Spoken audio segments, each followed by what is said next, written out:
सर्वोदय नमस्कार बच्चों, आप लोग कैसे हैं? आप लोगों की पढ़ाई अच्छी चलनी चाहिए। आज आप लोगों का हिंदी जनतंत्र का जन्म कविता जो रामधारी सिंह दिनकर द्वारा रचित है, इसके बारे में जानकारी दी जा रही है। रामधारी सिंह दिनकर को राष्ट्र कवि कहा जाता है। इनका जन्म 23 सितंबर 1908 ईस्वी में सिमरिया बेगूसराय बिहार में हुआ था और इनका निधन 24 अप्रैल 1974 में हुआ था। इनकी माँ का नाम मनरूप देवी और पिता का नाम रवि सिंह था। दिनकर जी की प्रारंभिक शिक्षा गांव में ही हुई थी और उसके बाद 1928 में उन्होंने मोकामा घाट रेलवे हाई स्कूल से मैट्रिक और 1932 ईस्वी में पटना कॉलेज से इतिहास में बीए ऑनर्स किया था। वे बिहार विश्वविद्यालय में हिंदी के प्रोफेसर एवं भागलपुर विश्वविद्यालय में कुलपति के पद पर भी रहे। दिनकर जी ने अनेक पुस्तकें लिखी, जैसे रेणुका, हुंकार, रसवंती, कुरुक्षेत्र, मिट्टी की ओर, अर्धनारीश्वर इत्यादि। उन्हें भारत सरकार की ओर से पद्म भूषण से सम्मानित भी किया गया और संस्कृति के 4 अध्याय पर साहित्य अकादमी एवं उर्वशी पर ज्ञानपीठ पुरस्कार भी प्राप्त हुए। दिनकर जी उत्तर छायावाद के प्रमुख कवि हैं। उनमें इतिहास और साहित्यिक और सांस्कृतिक परंपरा की गहरी चेतना है और समाज राजनीति दर्शन का वैश्विक परिप्रेक्ष्य बोध है, जो उनके साहित्य में अनेक स्तरों पर व्यक्त होता है। जो कविता उन्होंने लिखी है उसके बारे में कहा कि राष्ट्रकवि दिनकर जी प्रस्तुत कविता आधुनिक भारत में जनतंत्र के उदय का जय घोष है। सदियों की देशी विदेशी पराधीनताओं के बाद स्वतंत्रता प्राप्ति हुई है और भारत में जनतंत्र की प्राण प्रतिष्ठा हुई है। जनतंत्र के ऐतिहासिक और राजनीतिक अभिप्रायों को कविता में उजागर करते हुए कवि एक नवीन भारत का शिलान्यास करता है, नया भारत का शिलान्यास करता है, जिसमें जनता ही स्वयं सिंहासन पर आरूढ़ होने को है। इस कविता का ऐतिहासिक महत्व है। अब है आप लोगों का कविता जनतंत्र का जन्म। सदियों की ठंडी बुझी राख सुगबुगा उठी, मिट्टी सोने का ताज पहन इठलाती है। दो राह समय के रथ का दरदर नाद सुनो, सिंहासन खाली करो कि जनता आती है। इसके बारे में दिनकर जी ने बताया कि हजारों वर्ष की पराधीनताओं से मुक्ति पाते ही जनतंत्र की स्थापना से जनता में एक नया जोश आ गया है। सदियों से शोषित पीड़ित जनता के हाथ शासन की शक्ति आने से वह सर्वशक्तिमान बन गई है। तात्पर्य यह है कि जनतंत्र में शासन की शक्ति जनता में निहित होती है। वही अपना प्रतिनिधि चुनती है। कवि सत्ताधारी लोगों को चेतावनी भरे शब्दों में कहता है कि जनतंत्र की स्थापना से किसी वर्ग विशेष की शक्ति का अंत हो गया है, अर्थात सत्ता जनमत आधारित होने के कारण भेदभाव रहित हो गई है। अब शासन में सबका समान अधिकार है। इसका मतलब क्या हुआ? तात्पर्य यह है कि लोग शोषण से घबरा गए हैं, ऊब गए हैं और जनतंत्र की स्थापना से वर्ग विशेष की शक्ति का अंत हो गया है। जनतंत्र की स्थापना से वर्ग विशेष, जो एक व्यक्ति अपना शासन जमाए रहता था, जैसे राजतंत्र, एक राजा है, राजा के बाद फिर उसका बेटा राजगद्दी पे बैठा, ऐसी कोई बात नहीं है। जनतंत्र में क्या होता है? जनता ही उसका मालिक होती है और अपना प्रतिनिधि वो स्वयं चुनती है। इसके बारे में इसमें बताया गया है। उसके बाद कहा जनता, हाँ, अबोध की मूरतें वही, जारे पाले की कसक सदा सहने वाली, अब अंग अंग में लगे सांप हो चूस रहे, तब भी ना कभी मुंह खोल दर्द कहने वाली। देखिए जनता का क्या हाल है। जनता, हाँ, वही अबोध मिट्टी की मूरत। कवि का कहना है कि जनता वही है जो लाख कष्ट सहने के बाद सत्ताधारी के विरुद्ध आवाज उठाना नहीं जानती है। आवाज उठाने का मतलब, आप लोग नाखून क्यों बढ़ते हैं? हजारी प्रसाद द्विवेदी जी का पढ़ा है। सच्चाई बोलने के बाद उस बूढ़े व्यक्ति को क्या किया गया था? गोली मार दी गई थी। इसलिए लोग सच्चाई नहीं बोलते हैं। उनके द्वारा जो भी अत्याचार होता है उसे वे सहते चले जाते हैं। इस व्यवस्था में देश के हर बालिक व्यक्ति को मत देने का अधिकार होता है। किसमें? लोकतंत्र की स्थापना के बाद जनता अपने मतानुसार अपना प्रतिनिधि चुनती है। और कहा कि कष्ट को सहती रहती है मिट्टी की मूरत के समान, कि वह कुछ जानती ही नहीं है, ऐसा लगता है। फिर वैसे लोग जिन्हें सत्ता सुख ने विलासी बना दिया है तथा जिनकी आदत शोषण करने की है, इन लोगों पर जनमत का कितना प्रभाव पड़ता है, यह रहस्यात्मक बात है।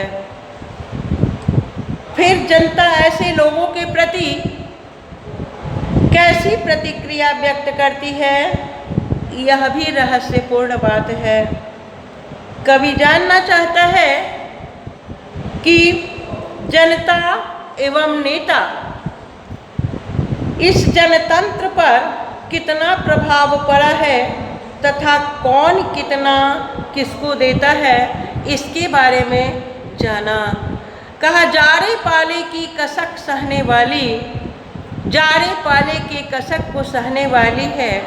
जब अंग अंग में लगे सांप चूस रहे हों, सांप चूस रहे हों, मतलब क्या? जो भी अत्याचार है उसे सहन किए चली जा रही है, उस पर कोई प्रतिक्रिया व्यक्त नहीं कर रही है।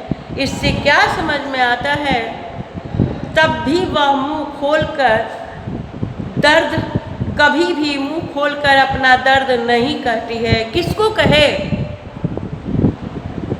जिनकी शासन सत्ता है उनसे कुछ कह नहीं सकती है। इसलिए सिंहासन खाली करो कि जनता आती है। सिंहासन खाली करो कि जनता आती है।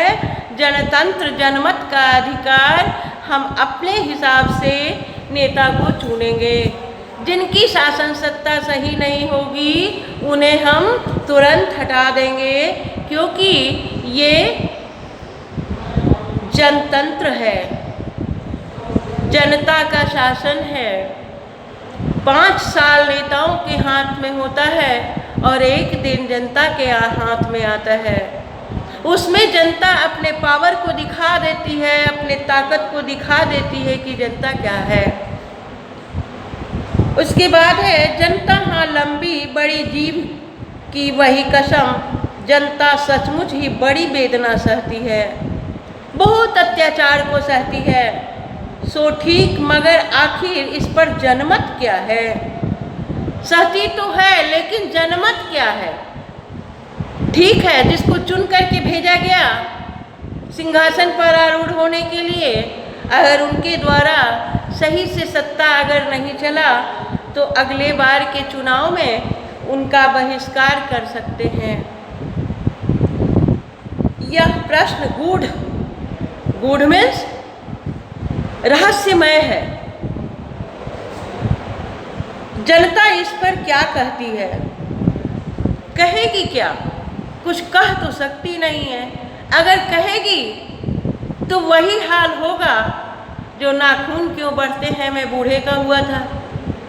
इसलिए वो कहने से ज़्यादा अच्छा यही समझती है कि अपने जनमत के प्रयोग से उनको यह दिखा देना है कि जनता कितनी ताकतवर है।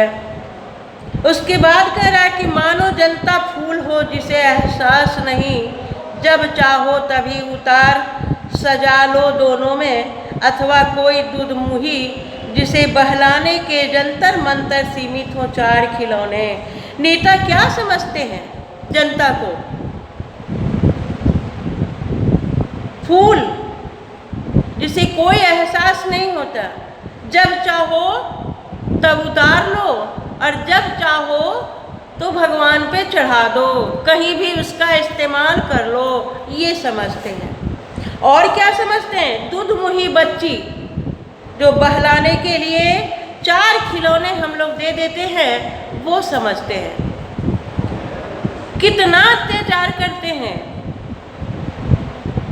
जो कुछ भी है, जो जनता तक पहुंचना चाहिए वो नहीं पहुंच पाता है।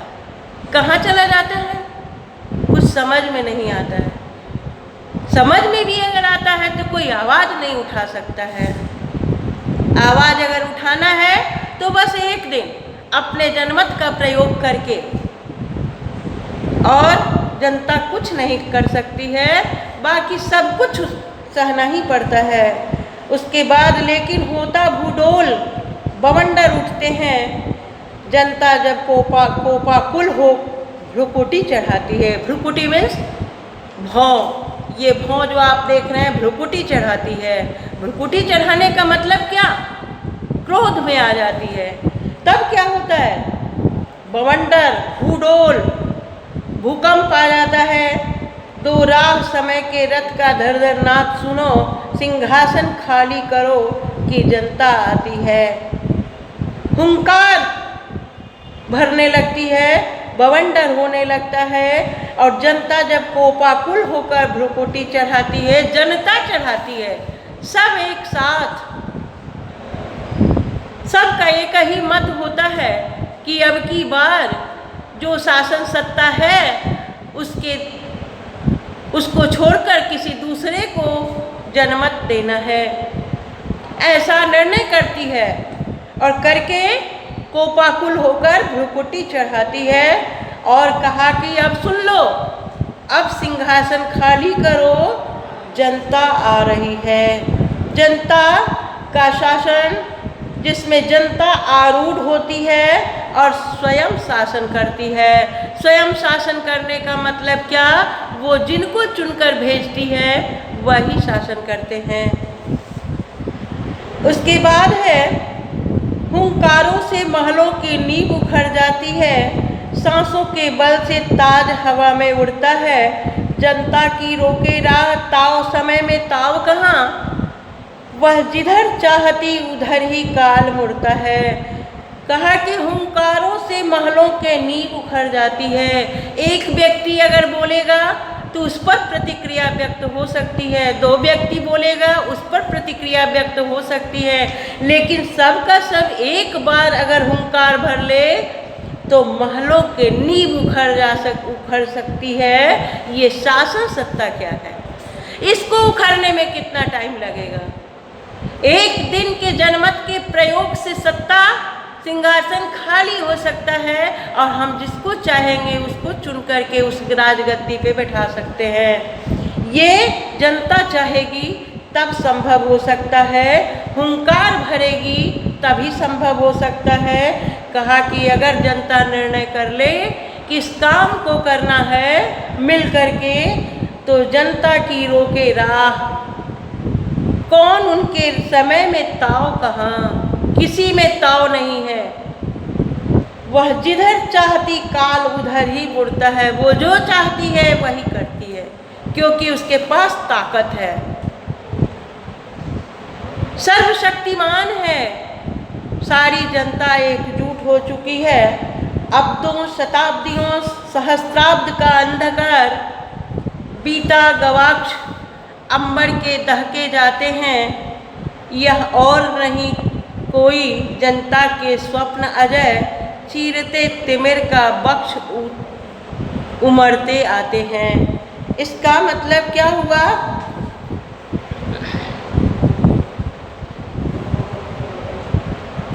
इसमें रामधारी सिंह दिनकर कहते हैं कि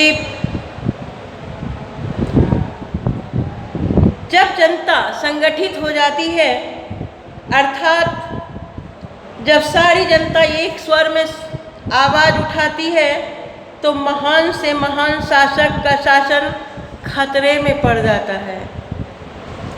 तात्पर्य यह है कि देश की सारी जनता एक स्वर में शासक के विरुद्ध खड़ी हो जाती है और गद्दी छोड़ने के लिए शासक मजबूर हो जाता है। समय की धारा उस ओर मुड़ जाती है जिधर जितना मुड़ना चाहिए। देशवासियों की इसी एकता के फलस्वरूप अंग्रेजी शासन यहाँ से खत्म हो गया और पराधीनता के अंधकार को फाड़कर स्वतंत्रता की ज्योति जगमगाने लगी। कवि यह स्वीकार करता है कि यह विजय भारतीय जनता के त्याग एवं बलिदान से मिली है। परिणाम स्वरूप विश्व के सबसे बड़े जनमत का उदय हुआ है। कवि कहना चाहता है कि जनतांत्रिक पद्धति में सत्ता जनता में निहित होती है, इसलिए इसमें राजा नहीं प्रजा मुख्य होती है। सत्ता जनमत पर आधारित होती है। उसके बाद है आपका सबसे विराट जनतंत्र जगत का आ पहुँचा, 33 कोटि हित सिंहासन तैयार करो, अभिषेक आज राजा का नहीं प्रजा का है, 33 कोटि जनता के सिर पर मुकुट धरो। कहा कि सबसे विराट जनतंत्र जगत का आ पहुँचा, विराट आ पहुँचा। कहा कि स्वतंत्रता प्राप्ति के बाद जो विराट जनतंत्र जगत का आ पहुँचा है और 33 कोटि हित सिंहासन तैयार करो, 33 करोड़ सिंहासन तैयार करो, क्योंकि यह राजा का अभिषेक नहीं, प्रजा का अभिषेक है। क्योंकि हमने जिनको चुन करके भेजा है वही वहाँ सत्ता पर आरूढ़ होने वाला है, तो जनता का ही शासन कहा जाएगा।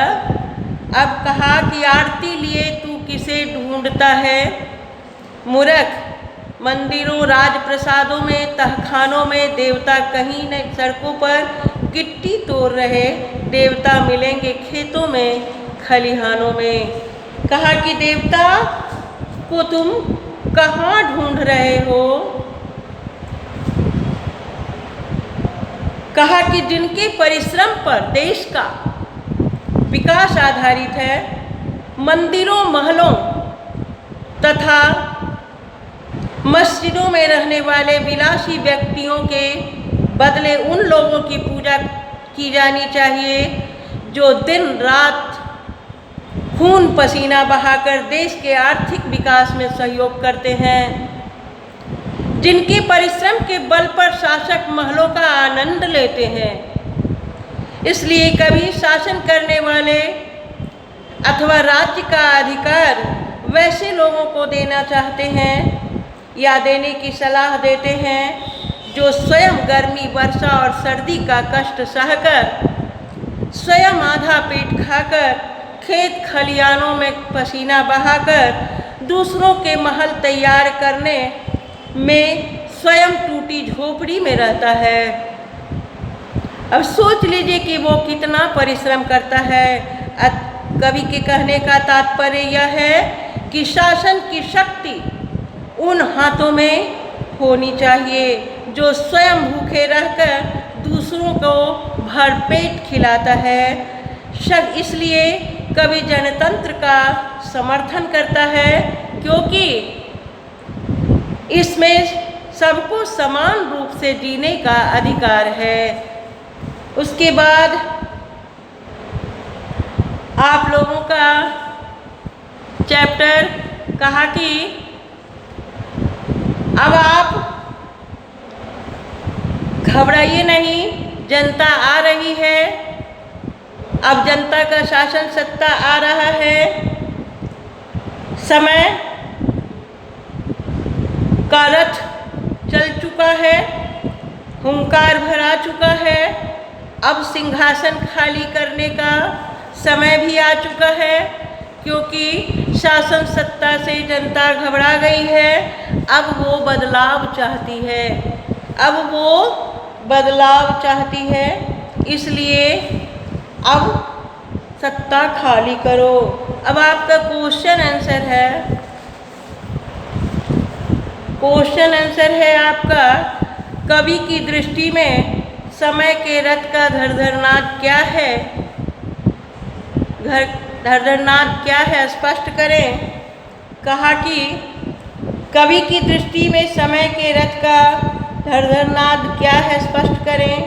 कवि की आंसर है आपका कि कवि की दृष्टि में समय के रथ का धड़धड़नाद भारत में जनतंत्र के जयघोष का उदय है। सदियों की देशी विदेशी पराधीनताओं के बाद स्वतंत्रता प्राप्त हुई है और जनता जनतंत्र की प्राण प्रतिष्ठा हुई है। तात्पर्य यह है कि शासन पर वैसे लोगों को अधिकार दिया गया जो सदियों से उपेक्षित, पीड़ित तथा शोषित थे। उनको लोग कुछ समझते ही नहीं थे, वैसे लोगों को अधिकार दिया गया, अर्थात शासन पर जनमत का अधिकार हो गया। Question number 2। क्वेश्चन नंबर 2 है, कविता के आरंभ में कवि भारतीय जनता का वर्णन किस रूप में करता है? कवि का कहना है कि कविता के आरंभ में भारतीय जनता की दयनीय दशा का वर्णन किया गया है। कवि ने इन्हें मिट्टी की अबोध मूर्त कहकर यह स्पष्ट करने का प्रयास किया है कि ये लोग अनेक प्रकार की शारीरिक मानसिक यातनाओं को सहते हुए मौन रहते हैं। वे अपनी पीड़ा किसी के समक्ष प्रदर्शित नहीं करते हैं, उसमें वे असमर्थ हो जाते हैं। उनका जीवन नारकीय था। वे शोषित, पीड़ित तथा उपेक्षित रहते हैं। उनमें इतनी शक्ति नहीं कि वे मन की पीड़ा मुंह खोल कर सके। क्वेश्चन नंबर 3, कवि के अनुसार किन लोगों की दृष्टि में जनता फूल या दूधमुही बच्ची की तरह है और क्यों? कवि क्या कहकर उनका प्रतिवाद करता है?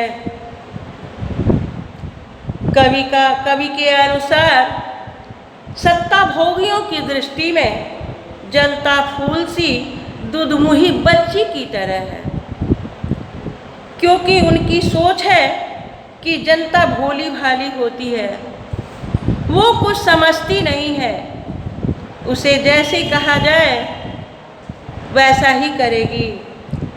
उसे सत्ता की जानकारी नहीं होती है, वह परिश्रम करना तथा पेट भरना ही जानती है। ऐसी स्थिति में उन्हें कुछ देकर या कुछ आश्वासन देकर स्वार्थ सिद्ध किया जा सकता है, ऐसा समझते हैं। साम दाम भय भेद का प्रयोग कर जनता को चुप रखा जा सकता है। साम दाम भय भेद, जब जैसा समझ में आया वैसा कहकर उनसे काम निकाला जा सकता है, क्योंकि गरीब जनता कष्ट को सहने वाली एवं धैर्यवान होती है। वह अपनी विवशता के कारण संयम में रहना चाहती है। विवशता के कारण संयम में रहना चाहती है मतलब क्या? विवश है, बोल नहीं सकती है। अगर बोलेगी तो रातों रात क्या से क्या हो जाएगा, इसलिए नहीं बोलते। विवश है, बोल सकती है, कुछ कह सकती है, लेकिन विवश है, जिसके कारण उसे संयम में रहना पड़ता है कि बोलने की प्रतिक्रिया दूसरी हो जाएगी, इसलिए शांत रहता है। कहा कि निरीह के क्रोध की ज्वाला, जनता को निरीह कहा कि इनकी क्रोध की ज्वाला इतनी प्रखर होती है कि सत्ताधारियों की सारी शक्ति जलकर राख बन जाती है। जब ये क्रोधित हो जाती हैं तो सत्ताधारियों के शक्ति जलकर राख हो जाती है, और चींटी भी जब संगठित हो जाती है तो क्या होता है? तो शेर की खाल उतार सकती है। अगर चींटी भी संगठित हो जाए, चींटी को लोग छोटा सा जीव मानते हैं, लेकिन अगर चींटी भी एक साथ हो जाए तो शेर की खाल उधेड़ सकती है। इतनी ताकत होती। कहने का तात्पर्य कि संगठन में ताकत है। संगठित होकर हुंकार भरती है कि सत्ता खाली करो, सिंहासन खाली करो, अब जनता आती है, अब जनता का शासन होने वाला है। क्वेश्चन नंबर 4, कवि जनता के स्वप्न का किस तरह चित्र खींचता है? कवि जनता के अजय स्वप्न का चित्र खींचता है, जिसमें गणतंत्र के उदय का जय घोष है। कवि का कहना है कि स्वतंत्रता प्राप्ति के बाद जनतांत्रिक शासन पद्धति की स्थापना होगी तो शासन की शक्ति जनता में निहित हो जाएगी। जनता अपना शासन स्वयं करेगी और जनतंत्र जनमत आधारित होगा। इस पद्धति में हर व्यक्ति की शासन में साझेदारी होती है। अतः जब कोई प्रतिनिधि सरकार जनता के हित की उपेक्षा करती है तो जनता अपने मत का प्रयोग करके उसे सत्ता से नीचे उतार देती है, अर्थात सिंहासन खाली करने को कह देती है। तात्पर्य यह है कि जनतांत्रिक पद्धति में सत्ता की असली शक्ति जनता के हाथ में होती है। जितना करना है 5 साल कर लें और 5 साल के बाद जब एक दिन जनता के हाथ में आता है तो जनता अपना ताकत दिखा देती है। क्वेश्चन नंबर 5 है, विराट जनतंत्र का स्वरूप क्या है? कवि इनके सिर पर, किनके सिर पर मुकुट धरने की बात करता है और क्यों? कवि ने कहा है कि विराट जनतंत्र का स्वरूप नवीन भारत है। भारत विश्व का सबसे बड़ा जनतंत्र है। जनसंख्या की दृष्टि से भारत का विश्व में दूसरा स्थान है। इतने बड़े देश की शासन शक्ति जनता में निहित है। इस पद्धति में जनता अपना मत देकर अपने प्रतिनिधि का चुनाव करती है और यही चयनित प्रतिनिधि सरकार का गठन कर शासन करते हैं। कवि प्रजा के सिर पर मुकुट धरने की बात इसलिए करता है क्योंकि व्यवस्था में देश की जनता की समान रूप से शासन में साझेदारी होती है। साथ ही इसके हर व्यक्ति को अपनी बात कहने का अधिकार होता है। इस कथन के माध्यम से कवि यह बताना चाहते हैं कि जनतांत्रिक पद्धति आने से जनता में संप्रभुता आ गई है। कोई सरकार जनता की उपेक्षा नहीं कर पाती है। उपेक्षा मीन्स क्या होता है? नेग्लेक्ट करना, तिरस्कार करना। जब तक तिरस्कार कर रहे हैं, जब समझ में चुनाव जब नज़दीक आता है तो नेताजी समझ जाते हैं कि कहाँ पर हम तिरस्कार किए हैं, कौन सा काम गलत हुआ है, वो करना 4 महीने पहले से शुरू कर देते हैं। ऐसा होता है ताकि जनता तो मूर्ख है, समझती तो है नहीं कि आप 4 महीने पहले से जो काम को शुरू कर रहे हैं पहले क्यों नहीं हुआ। जनता सब समझती है और तुरंत सत्ता परिवर्तन करने के लिए तत्पर हो जाती है। क्वेश्चन नंबर 6 है, कवि की दृष्टि में आज के देवता कौन हैं? वही और वे कहाँ मिलेंगे? कवि की दृष्टि में आज के देवता सड़कों, खेतों, खलिहानों और कारखानों में काम करने वाले मेहनतकश हैं, जिनके प्रयास से देश का आर्थिक विकास होता है। नेता, अधिकारी या पदाधिकारी इन्हीं की मेहनत पर निर्भर करते हैं। कवि का मानना है कि कोई व्यक्ति तभी समृद्ध हो सकता है, समृद्ध मीन्स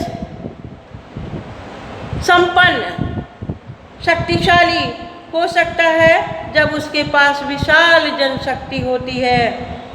तात्पर्य यह है कि मजदूर एवं किसान ही देश की रीढ़ हैं, इसलिए कवि इन्हें देवता कहता है।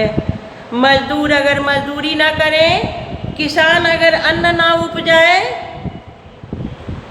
तो देश का विकास नहीं हो सकता है।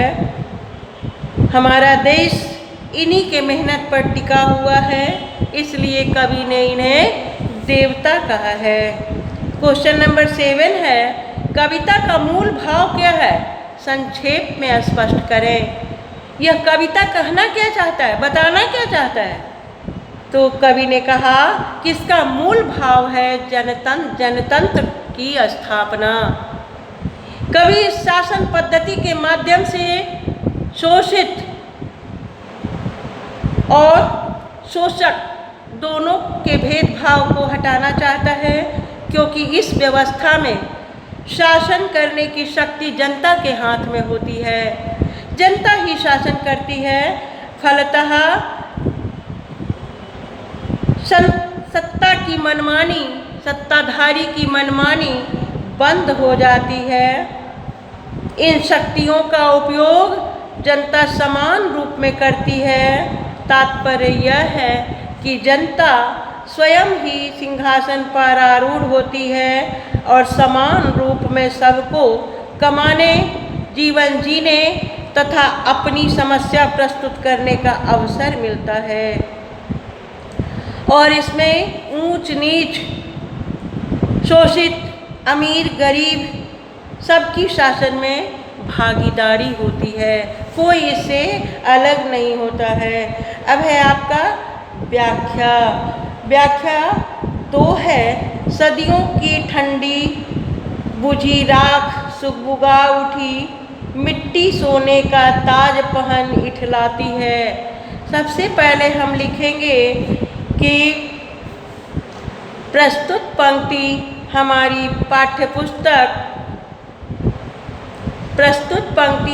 पाठ्यपुस्तक गोधूली भाग 2 रामधारी सिंह दिनकर द्वारा रचित जनतंत्र का जन्म शीर्षक कविता से ली गई है। इस पंक्ति के माध्यम से कवि यह बताना चाहते हैं कि लोकतांत्रिक शक्ति के विषय में अपना विचार देते हुए यह कहते हैं कि हजारों वर्ष की पराधीनताओं के बाद आज मुक्ति मिली है। जनतंत्र की स्थापना से जनता में एक नया जोश आया है। सदियों से शोषित पीड़ित जनता के हाथ शासन की शक्ति आने से शक्तिमान बन गई है। तात्पर्य यह है कि जनतंत्र में शासन की शक्ति जनता में निहित होती है। वह अपना प्रतिनिधि चुनती है और कभी सत्ताधारी लोगों को चेतावनी भरे शब्दों में यह भी कहता है कि जनतंत्र की स्थापना वर्ग विशेष की शक्ति का अंत हो गया है। किसी एक वर्ग का व्यक्ति शासन नहीं कर सकता है। सत्ता जनमत पर आधारित होने के कारण भेदभाव से रहित हो गई है। अब शासन में सबका अधिकार है। अब है आप लोगों का ख व्याख्या है। उसी तरह से इसमें भी आपको कवि का परिचय लिखना है। प्रस्तुत पंक्ति हमारी पाठ्यपुस्तक गोधूली भाग 2 और रामधारी सिंह दिनकर द्वारा रचित जनतंत्र का जन्म शीर्षक कविता से ली गई है। अब इसमें कहा कि हुंकारों से महलों की नींव उखड़ जाती है, सांसों के बल से ताज हवा में उड़ता है, जनता की रोके राह समय में ताव कहाँ, वह जिधर चाहती काल उधर ही मुड़ता है। हुंकारों से महलों के नींव उखड़ जाती है। हुंकारों से महलों के नींव उखड़ जाती है। इसके बारे में कवि ने कहा कि जनता जब सत्ता के विरुद्ध आवाज़ उठाती है तो महान से महान शासक की सत्ता समाप्त हो जाती है, अर्थात हिलने लगती है। इस भयंकर वातावरण में सिंहासन हिलने लगता है। जनता के इस विकराल विरोध का सामना करने की शक्ति किसी शासक में नहीं होती है। ऐसे परिवेश में, ऐसे समय में जनता के अनुसार चलना पड़ता है। तात्पर्य यह है कि संगठन में इतनी शक्ति होती है कि समय की धारा संगठन के अनुकूल बदल जाती है। संगठन में ताकत होती है। जब एक साथ हम लोग संगठित होकर आवाज़ उठाएंगे तो कोई भी काम असंभव नहीं होता है और वो संभव हो जाती है और धारा, समय की धारा अनुकूल हो जाती है। यही सफलता जनता के त्याग एवं बलिदान के फलस्वरूप मिली है। स्वतंत्रता प्राप्ति से देश का गौरव बढ़ा है और विश्व के सबसे बड़े जनतंत्र की स्थापना हुई है। ये था आप लोगों का जनतंत्र का जन्म। आप लोग इसका क्वेश्चन आंसर कर लीजिएगा और इसको याद भी कीजिएगा। सर्वोदय नमस्कार बच्चों, आप लोग ठीक से रहिएगा, अच्छे से रहिएगा।